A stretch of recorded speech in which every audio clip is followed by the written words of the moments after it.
এই দেশ, এই দেশের মাটি, মানুষই আমার সবকিছু। বর্ণমালা রোমিও বিল্ডার্স নিবেদিত হৃদয়ে খালেদা জিয়া।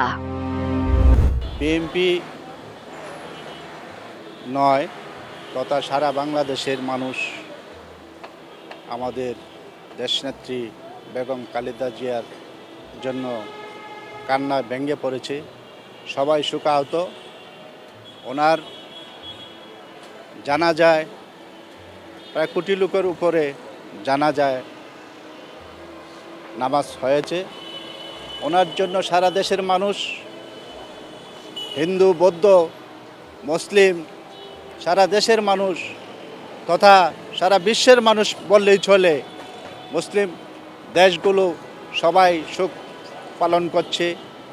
উনি দেশের জন্য যা দিয়ে গেছেন, আমাদের দেশকে যে উন্নতির শিখরে নিয়ে গিয়েছেন, উনি আপোষহীন ছিলেন, সারা জীবনই আপোষহীনভাবে চলেছেন। বিগত সরকার ওনাকে নিয়ে অনেক জল্পনা কল্পনা করেছে দেশ থেকে বিতাড়িত করার জন্য, কিন্তু উনি দেশ ছেড়ে কোথাও যাবেন না।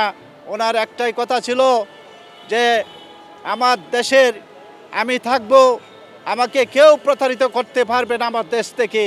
আমার মানুষ, বাংলার মানুষকে ছেড়ে আমি কোথাও যেতে পারবো না। আমি যদি এই মৃত্যুবরণ হয়, তোমরা প্রশাসন যদি আমাকে ফাঁসিয়েও দেও, তবে আমার দেশকে ছেড়ে যেতে পারবো না, বাংলার মানুষকে ছেড়ে আমি যেতে পারবো না কোথাও। সেই ওনার মনোবৃত্তি ছিল। আমরা সেই জন্য শোকাহত। এমন নেত্রী আমরা বাংলার মধ্যে আর সৃষ্টি হবে বলে মনে হয় না। তাই সারা বাংলার মানুষকে আমি আপনাদের মাধ্যমে, সংবাদপত্রের মাধ্যমে, টেলিভিশনের মাধ্যমে সারা দেশের মানুষের কাছে আমি বিনীত অনুরোধ করব, আমাদের দেশনেত্রী বেগম খালেদা জিয়া, আমাদের মা আজ আমাদের মাঝে নেই। তার জন্য যেন, তার আত্মার মাগফিরাত কামনার জন্য সবাই ওনার জন্য দোয়া করে, ওনাকে যেন আল্লাহ বেহেশত নসিব করেন, বেহেশতের সর্বোচ্চ স্থানে স্থান দেন, এই কামনাই করি। দুইজন নেত্রী, একজন ফ্যাসিস্ট সরকার, ফ্যাসিস্টের রাজনীতি, আর আমার নেত্রী, আপোষহীন নেত্রী বেগম খালেদা জিয়ার নেতৃত্ব, আকাশ কুসুম ব্যবধান। সেই ব্যবধান বিশ্লেষণ করলে দেখা যাবে আমার নেত্রী দেশকে ভালোবেসেছে, আমার নেত্রী মানুষকে ভালোবেসেছে।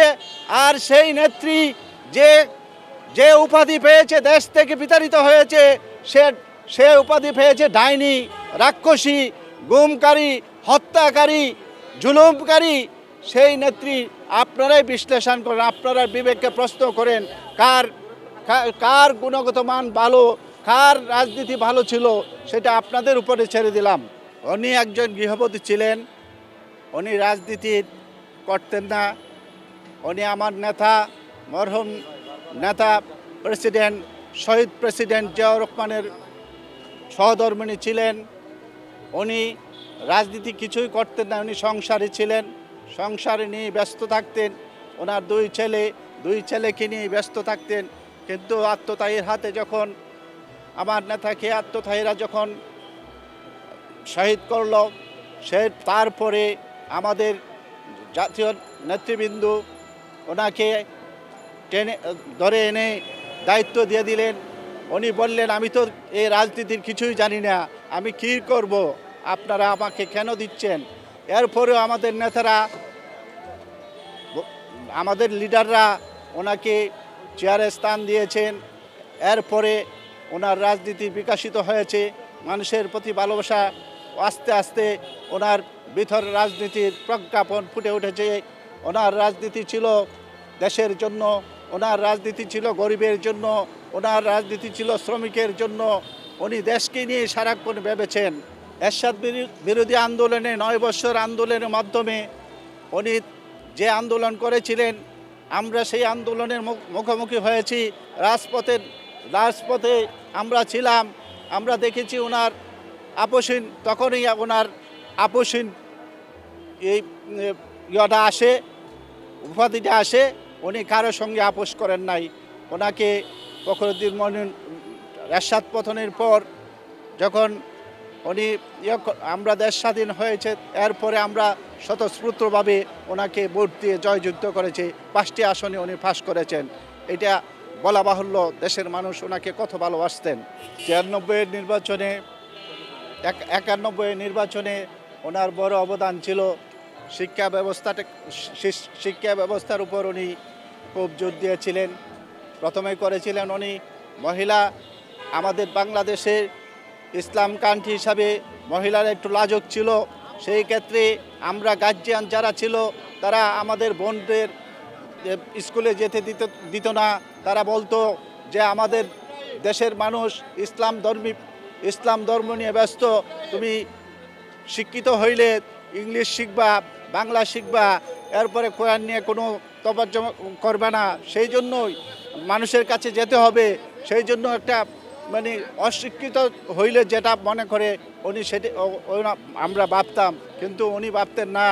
শিক্ষা নিলে একটা শিক্ষিত মহিলা যেভাবে তার ছেলে মেয়েকে সন্তানদেরকে লালন পালন করবে, একটা অশিক্ষিত মহিলা সেই সন্তানদেরকে লালন পালন করতে পারবে না।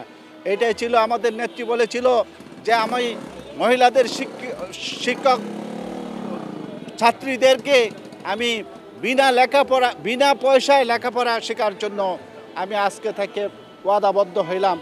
আমরা তখন তো আমার নেত্রী তখন বলেছিল যে হ্যাঁ, আমাদের মহিলারা শিক্ষিত হোক।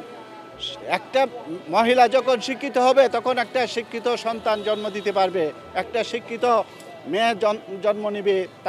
তার পরিপ্রেক্ষিতেই উনি বলেছিল যে শিক্ষা ব্যবস্থার আমরা উন্মুক্ত করে দিয়েছি, মেয়েদেরকে শিক্ষার জন্য কোনো টাকা পয়সা লাগবে না, সব ফ্রি, বই খাতা কলম এমনকি ভাতাও দিতেন। উনি এই ব্যবস্থা করেছিলেন, এইটাই প্রথম উদ্যোগ। 2001 থেকে 2006 পর্যন্ত সন্ত্রাস ভূমিকা বেড়েছিল, কিন্তু উনি আপোষ করেন নাই। বাংলা ভাই সৃষ্টি করেছিল তারাই, যারা বিতর্কিত করতে চাচ্ছিল আমাদেরকে, কিন্তু বিতর্কিত করে আমাদের নেত্রী সেই দিকে আপোষ করেন নাই। বাংলা ভাইয়ের নামক যে সন্ত্রাসী ছিল তাকেও অ্যারেস্ট করেছিল। হ্যাঁ, তখন আমাদের স্বরাষ্ট্র প্রতিমন্ত্রী ছিল লুৎফুজ্জামান বাবর ভাই, সেই বাবর ভাই কঠোর হস্তে দমন করেছেন সন্ত্রাস বিরোধী। সদ্য সংবাদকে আমরা ধন্যবাদ জানাচ্ছি, যে মঞ্চের পক্ষ থেকে আমরা ধন্যবাদ জানাচ্ছি। ওনারা যে আমাদের নেত্রীর যে উন্নয়ন, যে প্রচার প্রচারণা করছেন, সেই জন্য আমরা আন্তরিক অন্তঃস্থল থেকে। বর্ণমালা রোমিও বিল্ডার্স, জন্মই যার সৃষ্টিতে।